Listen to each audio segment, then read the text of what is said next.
అందరికీ నమస్కారం. ఈరోజు మన వీడియోలో వాస్తు పురుషుని కోసం తెలుసుకుందామండి. ఇప్పటి వరకు వాస్తులోని ఆ స్థలాలకు సంబంధించిన కొన్ని విషయాలు తెలుసుకున్నాం. ఇప్పుడు వాస్తు పురుషుడు అంటే ఎవరు, అతని యొక్క జన్మ ఎలా జరిగినది, ఇవన్నీ కూడా సవివరంగా తెలుసుకుందాం. ముందుగా వాస్తు పురుషుని కోసం తెలుసుకునేటప్పుడు అసలు వాస్తు పురుషుడు ఎలా ఆవిర్భవించాడు అనేది తెలుసుకుందాం. పురాణాల ప్రకారం అంధకాసురుడు అనేటువంటి రాక్షసుడు ఉండేవాడండి. ఆయన ముల్లోకాల్ని కూడా చాలా ఇబ్బంది పెడుతూ ఉంటాడు. అన్ని కథల్లో లాగే ఈ రాక్షసుడు కూడా ముల్లోకాల్ని కూడా చాలా ఇబ్బంది పెడుతూ ఉంటాడు. పరమేశ్వరుడు లోక సంరక్షణార్థమై ఈ రాక్షసుడితో యుద్ధం చేసి ఆ యొక్క రాక్షసుడిని వధిస్తాడు. అలా వధిస్తున్న సమయంలో పరమేశ్వరుని యొక్క శిరస్సు అంటే యొక్క నుదిటి భాగం నుండి ఒక చెమట చుక్క భూమి మీద పడి కర్ల వదనంతో పెద్ద భూతం అనేది ఆవిర్భవిస్తుందన్నమాట. పరమేశ్వరుని యొక్క నుడిటి నుంచి వచ్చినటువంటి చెమట చుక్క వల్ల ఆ కర్ల వదనంతో ఒక పెద్ద భూతం అనేది ఆవిర్భవించి అది భూమి నుంచి ఆకాశం వరకు అలా వ్యాపిస్తూ ఉంటుంది. దాన్ని చూసి భయపడిన దేవతలందరూ బ్రహ్మదేవుడిని శరణు వేడతారు. బ్రహ్మదేవుడు దాన్ని పడవేసే ఉపాయం దేవతలందరికీ కూడా, అధోముఖంగా పడవేసే ఉపాయం దేవతలందరికీ కూడా చెప్తాడు. బ్రహ్మదేవుడు ఇచ్చిన ఉపాయంతో దేవతలందరూ కలిసి ఆ భూతాన్ని భూమికి అధోముఖంగా పడవేస్తారనమాట. ఏమండి, ఆ యొక్క పరమేశ్వరుడి నుడిటి నుంచి వచ్చినటువంటి చెమట చుక్క వల్ల ఆవిర్భవించిన భూతాన్ని బ్రహ్మదేవుడు ఇచ్చిన సలహాతో దేవతలందరూ కూడా ఆ భూతాన్ని భూమికి అధోముఖంగా పడవేస్తారు. ఆ పడేటప్పుడు ఆ భూతం ఎలా పడిందంట, ఈశాన్యం వైపు తన యొక్క శిరస్సుని, అలాగే నైరుతి వైపు తన పాదాలు ఉన్నట్టుగాను ఆ భూతం అనేది నేలపైన పడి ఉంది. అలా పడి ఉన్నప్పుడు మళ్ళీ అది లేచి నిలబడకుండా బ్రహ్మదేవుడు చెప్తారంట, ఆ యొక్క ఏదైతే ఆ భూతం శరీరం మీద దేవతలందరూ కూడా ఎక్కి లేవకుండా చెయ్యండి అని. అలా చెప్పినప్పుడు ఆ యొక్క శరీరం, ఆ భూతం యొక్క శరీరం మీద శిరస్సు దగ్గర నుంచి పాదాల వరకు ప్రతి అవయవం మీద వివిధ రకాల దేవతలు అనేవారు అధిష్టానమై ఉన్నారంట. ఇప్పుడు మొదటిగా ఈ ఎవరెవరు ఆ దేవతలు ఏ ఏ స్థానాల్లో ఉన్నారనేది చూద్దాం. శిరస్సున సికి, దక్షిణ నేత్రమున పర్జన్య, వామనేత్రమున దితి, దక్షిణ స్తోత్రమున జయంత, వామస్తోత్రమున జయంత, అలాగే ఉరస్సున అంటే వక్షస్థలమున ఇంద్ర, అప్సరస, అప, సర్ప, దక్షిణ స్తవమున అర్యమ, వామస్తవమున పృథ్వీధర, దక్షిణ భుజమున ఆదిత్య, వామ భుజమున సోమ, దక్షిణ బాహువున సత్య, వృష, ఆకాశ, అగ్ని, పూష, వామ బాహువున పాప, యక్ష, రోగ, నాగ, ముఖ్య, బల్లాట, దక్షిణ పార్శ్వకమున వితతి, గృహక్షత, అలాగే వామ పార్శ్వకమున అసుర, శేష, ఉదరమున వివస్వాన్, మిత్ర. చూడండి, ఉదరమున వివస్వాన్, మిత్ర, దక్షిణ ఊరువన యమ, వామ ఊరువన వరుణ, గుహ్యమున ఇంద్ర, జయ, దక్షిణ జంగమున గంధర్వ, వామ జంగమున పుష్పదంత, దక్షిణ జానువున అంగరాజ, వామ జానువున సుగ్రీవ, దక్షిణ స్విచి మృగంబు, వామస్విజి దౌవారిక, పాదముల యందు పితృగణము. ఇంతమంది దేవతలందరూ కూడా ఆ భూతం మీద శరీరం మీద కూర్చున్నాక బ్రహ్మదేవుడు దేదీప్యమానంగా వెలుగొందుతున్న ఆ భూతం యొక్క శరీరాన్ని చూసి ఈ భూతాన్ని వాస్తు పురుషునిగా సృష్టి గావించాడంటండి. అటువంటి వాస్తు పురుషుడి సృష్టి బ్రహ్మదేవుడు చేశాడు.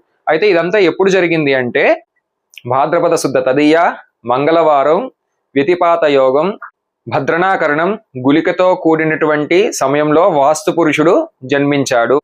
బ్రహ్మదేవుడికి వాస్తు పురుషుడు నమస్కరిస్తూ ఇలా అడుగుతున్నాడంట, బ్రహ్మదేవ, నేను ఎవరికి ఎటువంటి అపకారం చేయలేదు, అయినా కూడా నా పైన ఇంతమంది దేవతలు అధిష్ఠించి ఉండడం వల్ల అధిష్ఠించి ఉండి నన్ను ఇబ్బందికి గురి చేస్తున్నారు, నన్ను అనుగ్రహించు అని అడిగాడంట. అప్పుడు బ్రహ్మదేవుడు ఈ రకంగా చెప్తున్నాడు, వాస్తు పురుష, ఇంటి నిర్మాణం చేస్తున్నప్పుడు, గృహప్రవేశం చేస్తున్నప్పుడు, దేవాలయ, జలాశయ మొదలైన ఏ నిర్మాణం చేసినా కూడా తప్పక ప్రజలందరూ నిన్ను పూజిస్తారు. అలా పూజ చేయలేని వాళ్ళకి దారిద్ర్యము, సకల కష్టాలు కూడా కలుగుతాయనేసి వరమిచ్చాడంట. దీంతో పాటు వాస్తు పురుషుని పైన చుట్టూ 8 దిక్కుల యందు కూడా 8 మంది అధిష్టాన దేవతలు నీకు ఉంటారు అనేసి వరమిచ్చాడంట ఆ యొక్క బ్రహ్మదేవుడు. వాళ్ళు ఎవరెవరు అంటే ఇప్పుడు దాన్ని సవివరంగా చూద్దాం. బ్రహ్మదేవుడు వాస్తు పురుషునికి శరీరం పైన ఉన్న దేవతలతో పాటు అతనికి 8 దిక్కుల యందు కూడాను 8 మంది దేవతల్ని ఉంటారని వరమిచ్చారు. ముందుగా తూర్పు వైపు ఇంద్రుడు, ఆగ్నేయం వైపు అగ్నిదేవుడు, తర్వాత దక్షిణం వైపు యముడు,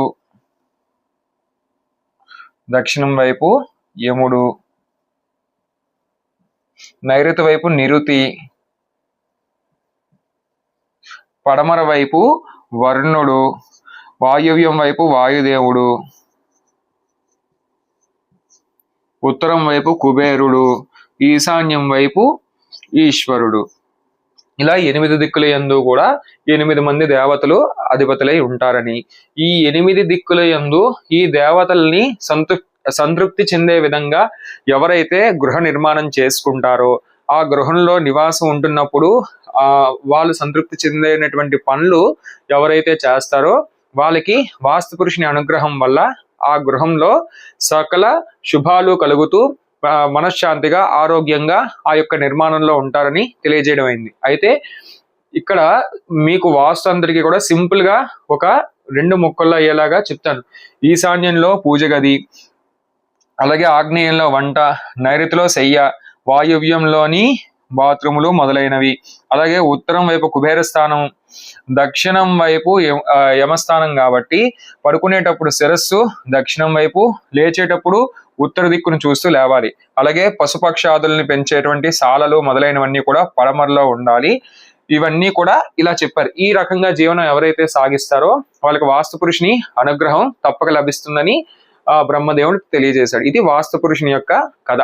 మనం గృహప్రవేశాది మొదలైన క్రతువులు చేసినప్పుడు వాస్తు పురుషుని యొక్క మండపావాహన అనేది చేయడం జరుగుతుంది. అటువంటి మండపావాహనలోని 9x9 గ్రిడ్ అనేది, అంటే మొత్తం 81 మంది దేవతలు వస్తారు, ఆవాహన చేయడం జరుగుతుంది. అంటే ఇక్కడ నుంచి వరుసగా 9 ఆకులు, వక్కలు, పసుపు కొమ్మలతో ఆవాహన చేయడం జరుగుతుంది. మొత్తం 81 మంది దేవతలు వాస్తు పురుషుడికి సంబంధించినటువంటి దేవతలు. ఇందాకలా మీకు చెప్పాను కదా, వాస్తు పురుషుని శరీర అవయవాల మీద కొంతమంది దేవతలు ఉంటారని. ఆ దేవతల పేర్లు కూడా ఇందులో మనకి కనబడతాయి అన్నమాట. వాస్తు పురుషుని అనుగ్రహం వల్ల చక్కగా మీరందరూ కూడా మీ ఇంట్లోని సుఖంగా జీవించాలని కోరుకుంటున్నాను. ఈ వీడియో కనుక మీకు నచ్చినట్టయితే లైక్ చేయండి, తప్పకుండా షేర్ చేయండి, సబ్స్క్రైబ్ చేయండి. ధన్యవాదాలు.